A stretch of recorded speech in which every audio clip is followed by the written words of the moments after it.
मराठा समाजाला ओबीसीतून आरक्षण नको या मागणीसाठी ओबीसी नेते लक्ष्मण हाके आणि नवनाथ वाघमारे यांचं जालन्यातील वडीगोंद्री येथे उपोषण सुरू होते। उपोषणाच्या 10व्या दिवशी मुख्यमंत्र्यांनी ओबीसी शिष्टमंडळाला दिलेल्या आश्वासनानंतर दुसऱ्या दिवशी हाके आणि वाघमारे यांनी मंत्री छगन भुजबळ यांच्या उपस्थितीत उपोषण मागे घेतले। त्यानंतर मागील 2 दिवसांपूर्वी मनोज जरांगे यांनी मुस्लिम समाजाला ओबीसीतून आरक्षण द्या अशी मागणी केली। यावर माध्यमांशी संवाद साधताना मंत्री छगन भुजबळ यांनी सांगितलंय की मुस्लिमांना ओबीसीत आरक्षण द्या अशी मागणी कोणी केली?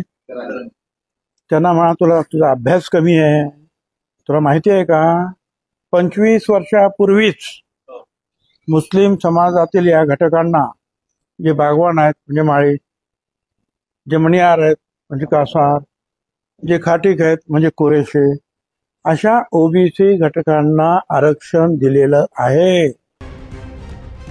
कधी धनगर समाजाला खुश करण्यासाठी तर कधी मुस्लिम समाजाला खुश करण्यासाठी जरांगे असं वक्तव्य करत असल्याचे देखील यावेळी मंत्री छगन भुजबळ यांनी सांगितलंय। 9 न्यूज महाराष्ट्र ब्युरो, नाशिक।